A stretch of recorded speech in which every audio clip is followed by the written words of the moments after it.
سورۃ القصص کی آیت نمبر 8۔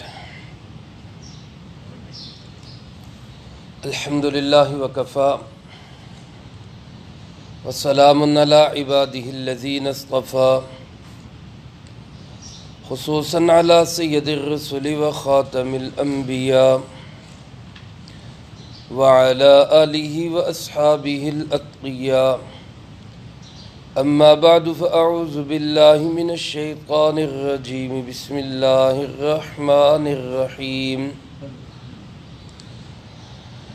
فالتقطه آل فرعون ليكون لهم عدوا وحزنا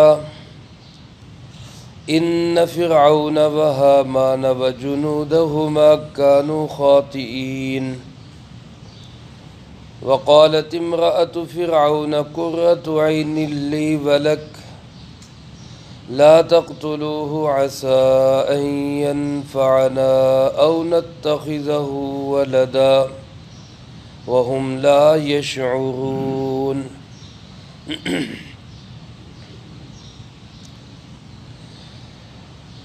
فالتقطه آل فرعون، بس اس بچے کو اٹھا لیا آل فرعون نے، لیکون لہم عدوا وحزنا، تاکہ یہ بچہ سبب بن جائے ان کے لیے دشمنی کا اور غم کا۔ ان فرعون وہامان وجنودہما، کوئی شک نہیں کہ فرعون اور حامان اور ان دونوں کا لشکر کانوا خاطئین، یہ سب غلطی کرنے والے تھے۔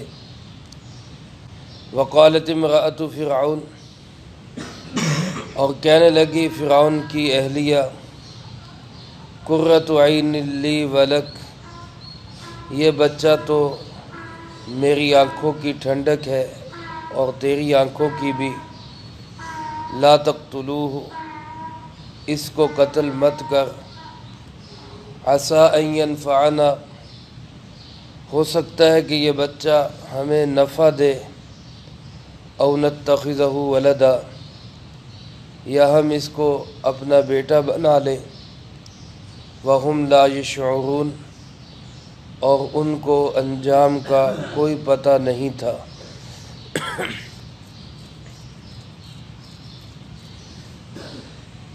اس سے پہلے آیات مبارکہ میں اللہ رب العالمین نے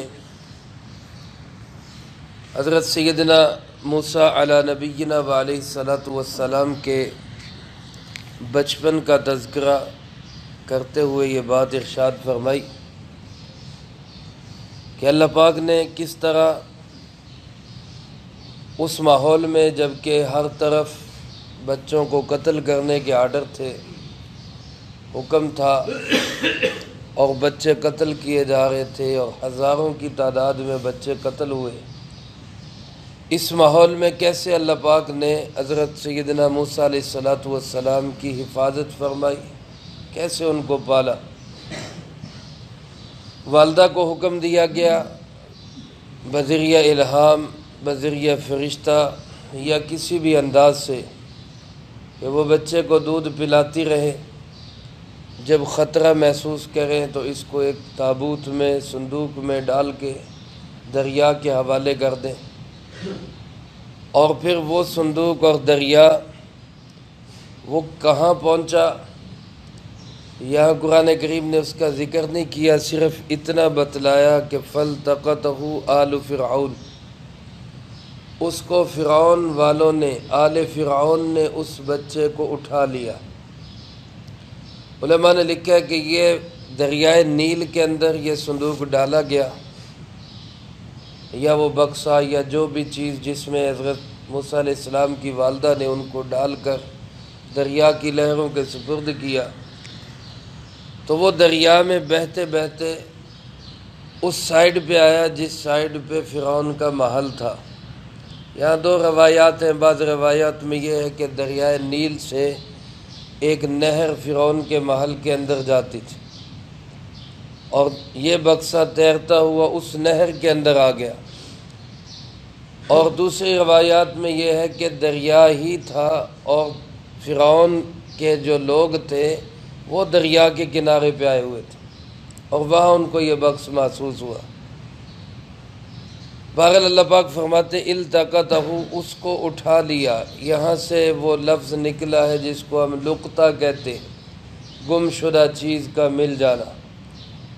یہ ایک گم شدہ تھی، ایک بچہ تھا جو اس دریا کی موجوں پہ ایک بکسے کے اندر تیرتا ہوا آ رہا۔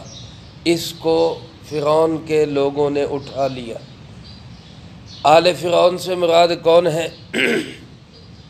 کنہوں نے اٹھایا؟ اس میں 3 روایات مختلف۔ ایک روایت تو یہ ہے کہ خود فرعون کی بیوی جن کا نام آسیہ بنت مزاحم ابن عبید، جو قبطی خاندان سے ہی تعلق رکھتی تھی، فرعونی خاندان سے ہی، لیکن دل کی اچھی تھی، رحم دل عورت تھی، نیک دل عورت تھی۔ اس نے خود اس بکسے کو دیکھا، لہروں پہ دیکھا کہ کوئی چیز تیرتی ہوئی آ رہی ہے، کبھی وہ اوپر ہو رہی ہے، کبھی نیچے ہو رہی ہے۔ چونکہ خادم تو ساتھ تھے، ملکہ تھی، تو اس نے کہا کہ یہ دیکھو، یہ پتہ کرو یہ کیا چیز آ رہی ہے۔ تو جب خادموں نے دیکھا کہ بکسہ ہے تو وہ اس بکسے کو اٹھا کے ملکہ کے پاس لے آئے کہ ہو سکتا ہے اس میں کوئی بڑا خزانہ ہو۔ اس زمانے میں ایسے عام طور پہ خزانے دریاؤں میں بہا دیے جاتے تھے یا پانی میں زمین میں دبا دیے جاتے تھے اور پھر وہ کسی نہ کسی کے ہاتھ لگ جاتے۔ اس نے کھولا تو اس میں بڑا خوبصورت اور بڑا پیارا بچہ حضرت موسیٰ علیہ السلام۔ اور پھر جب فرعون کے انہی سپاہیوں نے اور وہ جو خادم تھے انہوں نے فرعون تک بات پہنچائی کہ جی آج ایک بکسہ ملا ہے اور اس میں ایسے بچہ پڑا ہوا ہے اور بڑا خوبصورت بچہ ہے، تو اس نے ارادہ کیا قتل کا، لیکن اللہ فرماتے ہیں کہ اے موسیٰ علیہ السلام، ہم نے آپ کے اوپر اپنی محبت کی چادر ڈال دی، القیت علیک محبۃ منی۔ جس نے بھی دیکھا وہ فریفتہ ہو گیا۔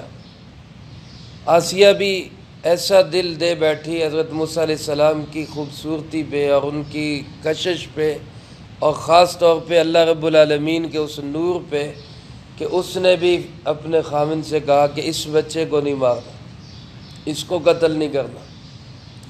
اور جیسے کہتے ہیں کہ بندہ جتنا مرضی بڑا بن جائے، ایک جگہ ہوتی ہے جہاں اس کو بھی ماننی پڑتی ہے اور وہ بیوی ہوتی ہے، وہاں سارے جا کے رن مرید ہوتے ہیں، تو اس بیوی کی اس کو بھی ماننی پڑی۔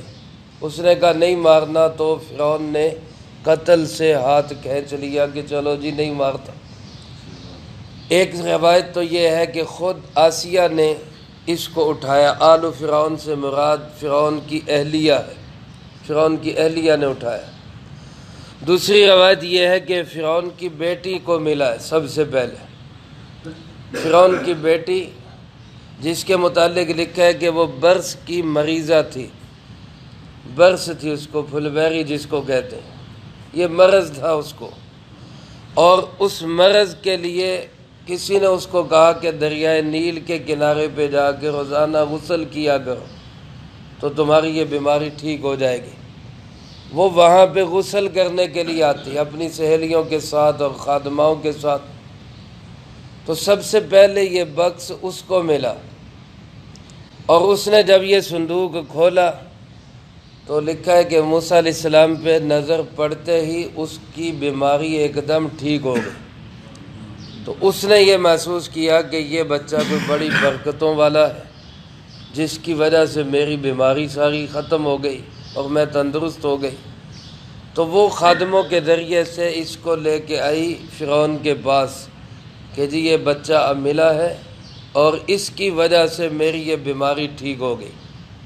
تو چونکہ جب وہ لے کے آئی وہاں پہ فرعون بھی تھا، وہاں پہ آسیہ بھی تھی، فرعون کو شک ہوا کہ یہ بچہ تو بنی اسرائیل کا لگتا ہے، کسی نے اس ڈر سے اس کو دریا میں ڈال دیا کہ یہ قتل ہونے سے بچ جائے، اور اس کی برکت یہ ظاہر ہو رہی ہے کہ اس کی وجہ سے بیماری ٹھیک ہو گئی، تو لازمی بات ہے کہ یہ وہی بچہ ہوگا۔ لہذا اس نے سوچا کہ قتل کروا دوں، لیکن بیوی آڑے آ گئی، اس نے کہا کہ نہیں، اس بچے کو نہیں مارنا۔ اور تیسری روایت اس میں یہ ہے کہ خود فرعون کو خود اپنے آپ کو یہ بکسا نظر آیا، اس میں یہ لکھا ہے کہ یہ بکس تیرتا ہوا اوپر نیچے لہروں پہ موجوں پہ چلتا ہوا فرعون کے باغ کے جو درخت تھے ان درختوں میں آ کے الجھ گیا، اور اس کے فوجیوں نے خود اس بکسے کو دیکھا اور انہوں نے رپورٹ کی کہ جناب ایسے کوئی بکس ہمارے باغ میں الجھا ہوا ہے، نہ معلوم اس میں کیا ہے۔ چنانچہ نکالا گیا اور دیکھا گیا بچہ ہے، تو فرعون نے ارادہ یہی کیا۔ دیکھیں اللہ پاک کی شان اور قدرت کہ اس کے دل میں یہ بات ڈال بھی دی کہ یہ بچہ بنی اسرائیل کا بچہ ہے، اس کے دل میں بھی یہ بات آ گئی، اور اس کے دل میں یہ بھی ڈال دیا کہ یہ بچہ ہو سکتا ہے وہی ہو جو تیری سلطنت کے زوال کا سبب بنے گا۔ دل میں یہ بات آ بھی گئی، دل کس کے قبضہ میں ہے؟ اللہ رب العالمین کے۔ اب ساری بات اس کے دل میں آ جانے کے باوجود عمل سے روک دیا، کس نے؟ اللہ رب العالمین۔ اللہ پاک نے موسیٰ علیہ السلام پہ اپنا یہی احسان جتلایا، سب سے پہلا احسان کہ دیکھو تمہارے قتل کے درپے لوگوں کے ہاتھ میں تمہیں دے کے قتل ہونے سے بچائے، تمہارے قتل کے لیے جس نے ہزاروں بچے قتل کر دیے تمہیں اس کے ہاتھوں میں دے کر پھر قتل سے بچایا۔ ارادہ بھی کر لیا اور مار بھی سکتا تھا، دل میں بھی بات آ گئی، لیکن پھر اللہ رب العالمین نے وہاں سے حضرت موسیٰ علیہ السلام کی حفاظت کی۔ تو موت و حیات کا مالک صرف کون ہے؟ وہ چاہے تو خطرات میں رکھ کے زندہ رکھے اور وہ چاہے تو بغیر خطرے کے موت دے دے، یہ کس کے اختیار میں ہے؟ اللہ رب العالمین کے۔ تو بہرحال یہ تینوں روایات قرطبی میں نقل کی گئی ہیں۔ آل فرعون سے یہ تین لوگ مراد ہیں، یا تو بیٹی مراد ہے، یا اہلیہ آسیہ بنت مزاحم مراد ہے، یا خود فرعون کے لشکری مراد ہے۔ اللہ پاک فرماتے ہیں انہوں نے اٹھایا کیوں؟ فرمایا لیکون لہم عدوا وحزنا، تاکہ یہ بچہ ان کے لیے دشمن اور غم کا باعث بن جائے، یہ بچہ ان کا دشمن بن جائے اور ان کے غم کا باعث بن جائے۔ اب سوال یہ ہے کہ انہوں نے تو اس نیت سے نہیں اٹھایا تھا، یہ تو یہ نہیں چاہتے تھے کہ یہ بچہ ہمارا دشمن بنے یا یہی بچہ ہماری سلطنت کے زوال کا سبب بنے، جبکہ قرآن پاک کہہ رہے کہ یہ اس لیے اٹھا رہے ہیں کہ یہ دشمن بنے، یہ غم کا باعث بنے۔ تو علماء فرماتے ہیں کہ اس عبارت کو یوں سمجھنا چاہیے کہ جیسے کوئی انسان اپنے فائدے کے لیے کام کرتا ہے لیکن بجائے فائدے کے اس میں ہو جاتا ہے نقصان، تو وہ بعد میں کیا کہتا ہے کہ یار یہ کام تو میں نے ایسے خام خواہ نقصان کے لیے ہی پنگا لے لیا۔ جیسے کوئی انسان مثال کے طور پہ ایک دکان کھولتا ہے، تو دکان تو وہ کس لیے کھولتا ہے کہ مجھے کیا ہو؟ فائدہ ہو، نفع ہو، لیکن فائدہ ہونے کی بجائے جو اس کے پاس اصل مال ہوتا ہے وہ بھی ضائع ہو جاتا ہے، تو وہ بعد میں روتے ہوئے کیا کہتا ہے یار یہ دکان تو میں نے اپنے خسارے کے لیے ہی کھول لی تھی۔ اب کوئی اس کو کہے کہ بھائی تو نے نیت خسارے کی تھی، تو وہ کیا کہے گا کہ نہیں نیت تو نفع کی تھی، انجام یہ ہو گیا، انجام یہ ہو گیا ہے۔ تو لیکون لہم عدوا وحزنا کا معنی یہ ہے کہ نیت تو ان کی تھی کہ یا بیٹا بنا لیں گے یا یہ ہمیں کوئی نفع دے گا، لیکن انجام کیا ہوا کہ وہ بچہ ان کا دشمن بن گیا اور وہی بچہ ان کے غم کا سبب بن گیا۔ دشمن کس معنی میں؟ علماء نے لکھا ہے کہ موسیٰ علیہ السلام کی دشمنی کوئی ذاتی دشمنی نہیں تھی، کوئی ان کے اقتدار کی دشمنی نہیں تھی، کوئی کرسی کی دشمنی نہیں تھی۔ موسیٰ علیہ السلام کی دشمنی صرف دین کی دشمنی تھی۔ مسلمان کی دوستی کی بنیاد بھی دین ہوتا ہے اور مسلمان کی دشمنی کی بنیاد بھی دین ہی ہوتا ہے۔ کسی سے محبت کرتا ہے تو دین کے لیے، اللہ کے لیے، اور کسی سے نفرت بھی کرے گا مسلمان تو کس کے لیے؟ حدیث پاک میں 4 علامات بتائی گئی ایمان کی تکمیل کی۔ ایمان مکمل کب ہوگا؟ جب کوئی انسان کب کہتا ہے نا میں اب ایمان سیکھ رہا ہوں یا ایمان مکمل کر رہا ہوں، ہمارے بعض لوگ نادان لوگ اعتراض کر دیتے ہیں بھئی تمہارا ایمان مکمل کب ہوگا؟ تو آپ صلی اللہ علیہ وسلم نے 4 نشانیاں ارشاد فرمائی ہیں۔ فرمایا من اعطى للہ ومنع للہ، جس نے دیا بھی تو اللہ کے لیے اور کسی کو نہیں دیا روک لیا تو وہ بھی کس کے لیے؟ اللہ کے لیے۔ اور من احب للہ وابغض للہ، جس نے کسی سے محبت بھی کی تو کس کے لیے؟ اللہ کے لیے، اور کسی سے نفرت بھی کی تو کس کے لیے؟ اللہ کے لیے۔ فقد استکمل الایمان، فرمایا اس کا ایمان مکمل ہو گیا، اس کا ایمان مکمل ہو گیا۔ اللہ کے لیے محبت اور نفرت کا ایک منظر ہمیں حضرت علی کرم اللہ وجہہ کے واقعے میں نظر آتا ہے۔ جب ایک لڑائی میں دشمن نے آپ پہ حملہ کیا اور زخمی بھی کر دیا، حملہ کر کے زخمی بھی کر دیا، حضرت علی رضی اللہ تعالیٰ عنہ بہادر، شجاع اور دلیر تھے اور جنگ کے ماہر تھے۔ ایک داؤ لگایا اور اس کو قابو کر لیا، اس کے سینے پہ جڑ بیٹھے، گردن کاٹ رہے ہیں کہ اس نے نیچے لیٹے لیٹے حضرت علی کرم اللہ وجہہ کے مبارک چہرے پہ تھوک دیا۔ اب کیا کرنا چاہیے تھا؟ اب یہاں پہ کیا کرنا چاہیے تھا کہ اگر پہلے آرام سے مار رہے تھے تو اب اور زیادہ سختی اور شدت سے مارنا چاہیے، اب تڑپا تڑپا کے مارنا چاہیے تھا۔ فطرت یہی کہتی ہے، نفسیات یہی کہتی ہے، لیکن جن کے دل دماغ میں اللہ رچا بسا ہو وہ اپنی ذات کے لیے کوئی کام نہیں کرتے۔ تو جیسے ہی اس نے تھوکا، حضرت علی کرم اللہ وجہہ نے اس کو چھوڑ دیا، اس کو چھوڑ کے الگ ہو گئے۔ وہ حیران ہکا بکا کہ مجھے چھوڑ کیوں دیا؟ جب اس نے پوچھا تو ارشاد فرمایا کہ پہلے تجھے مار رہا تھا صرف اللہ کے لیے، صرف میری ذاتی دشمنی کوئی نہیں ہے، میری تیری اگر لڑائی ہے تو کس کے لیے ہے؟ اللہ کے لیے ہے، اللہ کے لیے مار رہا تھا، لیکن جب تو نے میرے چہرے پہ تھوکا تو میرا اپنا غصہ ساتھ شامل ہو گیا، تو اللہ کے لیے نہ رہا، ذات کے لیے بن گیا، اس لیے میں نے تجھے چھوڑ دیا۔ یہ احب للہ و ابغض للہ کی بہترین مثال ہے۔ آج میرے دوستو ہماری محبتیں بھی مفادات کے اوپر مبنی ہیں اور ہماری نفرتیں بھی اپنے مفادات پہ مبنی ہیں۔ کسی نے کچھ دے دیا تو وہ بڑا ہی اچھا آدمی ہے، بڑا نیک بندہ ہے، اور کسی نے نہ دیا، ارے چھڈو جی یہ کوئی بندہ، یہ گل ہی نہ کرو۔ تو کسی سے محبت بھی کرتے ہیں تو اپنے مفاد کے لیے، اور نفرت بھی کرتے ہیں تو اپنے مفاد کے لیے، جبکہ یہ ایمان نہیں ہے، یہ بے ایمانی ہے۔ ایمان یہ ہے کہ نفرت بھی کس کے لیے ہو؟ اللہ کے لیے، اور محبت بھی کس کے لیے ہو؟ اللہ کے لیے۔ تو ان لوگوں نے جو اٹھایا ان کا مقصد تو تھا کہ نفع والا بنے، لیکن انجام کیا ہوا کہ وہ بچہ دشمن بن گیا، دین میں دشمن۔ وحزن، اور غم کا باعث، غم کس چیز کا؟ کہ یہ تو چاہتے تھے ہمارا اقتدار ہمیشہ رہے، لیکن اس بچے کی وجہ سے 400 سالہ اقتدار کا سورج ڈوب گیا، اس وجہ سے یہ بچہ ان کے لیے غم کا باعث بن گیا۔ انجام یہی ہوا جس کا تذکرہ آگے چل کے ہوگا۔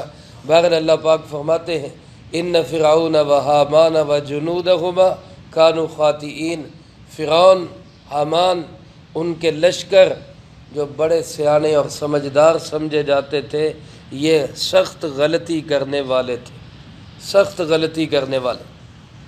کانوا خاطئین کا ایک معنی تو یہ کہ انہوں نے اس بچے کو اٹھا کے سخت غلطی کی، اپنے مفاد پہ انہوں نے ضرب ڈالی، جیسے باقی بچوں کو قتل کر رہے تھے اس کو بھی کرتے تو کہا جا سکتا تھا کہ بھئی اپنے سیاسی لحاظ سے انہوں نے ٹھیک فیصلہ کیا، لیکن اس کو بچا کر انہوں نے سخت غلطی کی، سیاسی اعتبار سے سخت غلطی کی۔ اور کانو خاطئین کا دوسرا معنی یہ ہے کہ فرعون، حامان اور اس کا سارا لشکر یہ سخت گناہ گار لوگ تھے، مجرم لوگ تھے۔ اس وجہ سے اللہ رب العالمین نے اس بچے کے ذریعے ان کا اقتدار بھی چھین لیا اور ان کو عذاب کے اندر بھی مبتلا کیا، کیونکہ یہ لوگ خاطئین گناہ گار لوگ تھے۔ آگے اللہ پاک نے اس بچے کے بچاؤ کی تفصیل بیان کی۔ فرمایا قالت امرأۃ فرعون، فرعون کی بیوی کہنے لگی۔ قرآن پاک میں عورت کے پردے کا اس قدر اہتمام کیا ہے کہ اللہ رب العالمین نے پورے قرآن کریم کے اندر سوائے حضرت مریم علیہ السلام کے کسی خاتون کے نام کا ذکر نہیں کیا۔ اللہ نے اپنے نبیوں کی ازواج کا ذکر کیا ہے، امرأۃ فرعون، امرأۃ نوح، امرأۃ لوط، جن شخصیات کی ازواج کا بھی ذکر ہے اہلیہ کے نام کے ساتھ، امرأت کے نام کے ساتھ، فلاں کی بیگم، فلاں کی اہلیہ، نام ذکر نہیں کیا کہ نام بھی پردے میں رہے۔ آج بھی جو شریف اور عزت دار اور غیرت مند آدمی ہوتا ہے وہ اجنبی آدمیوں کے سامنے بیوی کا نام لیتے ہوئے گھبراتا ہے، اس کی غیرت گوارا نہیں کرتی، وہ اس کو اچھا نہیں سمجھتا۔ اللہ مجھے آپ کو یہ پردہ، شرم اور غیرت سب کو نصیب فرمائے۔ بہرحال اس کا نام مفسرین کرام رحمہم اللہ نے لکھا ہے کہ آسیہ نام ہے، مزاحم کی بیٹی ہے، اور یہ بالآخر موسیٰ علیہ السلام پہ ایمان بھی لائی اور فرعون کی سختیاں بھی اس نے برداشت کی، اور جناب محمد کریم صلی اللہ علیہ وسلم نے چند خواتین کے متعلق ارشاد فرمایا کہ وہ با کمال خواتین تھیں۔ کمل من الرجال کثیر ولم یکمل من النساء، فرمایا مردوں میں تو بڑے بڑے با کمال مرد گزرے ہیں، لیکن عورتوں میں چند ایک با کمال خواتین گزری ہیں، ان میں ایک نام آپ نے اس حضرت آسیہ کا بھی لیا ہے کہ یہ بھی با کمال خواتین میں سے ہیں۔ تو آسیہ نے جو فرعون کی بیوی تھی، ان کی نظر جب اس بچے پہ پڑی تو دیکھتے ہی کہنے لگی قرۃ عین لی ولک، یہ میری اور آپ کی آنکھوں کی ٹھنڈک ہے، یہ بچہ میری اور تیری آنکھوں کی ٹھنڈک ہے، لا تقتلوہ، اس کو قتل مت کر، ہو سکتا ہے یہ ہمیں نفع دے یا ہم اس کو اپنا بیٹا بنا لیں، لیکن اللہ پاک فرماتے وہ اس کو جانتے نہیں تھے کہ ہونے والا کیا ہے، ان کو اس کا پتہ نہیں تھا۔ یہ جملہ اس آسیہ نے کب کہا؟ بعض حضرات فرماتے ہیں کہ جو ہی صندوق کھولا، بچے پہ نظر پڑی تو فرعون نے قتل کرنا چاہا، تو اسی وقت آسیہ بنت مزاحم نے، اس کی اہلیہ نے کہا کہ بھئی اس کو قتل نہ کرو، یہ ہمیں نفع دے گا یا ہم اس کو بیٹا بنا لیں گے، ہمارا اقتدار بھی تو آگے چلنا ہے، کیونکہ ان کی اولاد کوئی نہیں تھی، تو یہ بیٹا ہوگا، آپ کے بعد بادشاہ بنے گا، آگے اقتدار چلتا رہے گا۔ ایک اس کی تفسیر تو علماء نے یہ لکھی کہ بکسا کھولتے ہی، صندوق کھولتے ہی اس نے یہ بات کہی۔ اور ایک لکھا ہے کہ مفسرین کرام رحمہم اللہ نے کہ اس وقت تو فرعون نے بھی قتل نہیں کیا، بعد میں کسی موقع پر فرعون نے موسیٰ علیہ السلام کو اٹھایا جیسے بچے کو اٹھاتے ہیں، موسیٰ علیہ السلام کو اپنے ہاتھوں میں اٹھایا تو موسیٰ علیہ السلام نے اس کی داڑھی کو پکڑا اور داڑھی کو پکڑ کے زور سے نیچے کو کھینچا، یہ گویا کہ اشارہ تھا کہ تیرا سر جھکانے والا آ گیا ہے، تو جو لوگوں کے سر اپنے سامنے جھکاتا ہے اور کہتے ہیں انا ربکم الاعلیٰ، تیرا سر جھکنے کا وقت آ گیا ہے۔ تو فرعون کو اس سے بڑی تشویش ہوئی کہ یہ بچہ جو ہے نا، اس نے میری داڑھی پکڑ کے کھینچی ہے، یہ وہی بچہ ہوگا۔ اس موقع پہ اس نے قتل کرنا چاہا تو آسیہ آڑے آ گئی کہ اس کو قتل نہ کرو، یہ بڑا پیارا بچہ ہے، بڑا خوبصورت بچہ ہے، برکتوں والا بچہ ہے، یہ ہمیں فائدہ پہنچائے گا، یا کم سے کم ہم اس کو اپنا بیٹا ہی بنا لیں گے، اس کو قتل نہ کرو۔ یا تیسرا موقع بعض حضرات نے لکھا ہے کہ ایک دفعہ بچپن میں ہی کھیلتے کھیلتے موسیٰ علیہ السلام نے ایک چھڑی اٹھا کے زور سے فرعون کے ماری تھی، ایک چھڑی ماری تھی اس کے.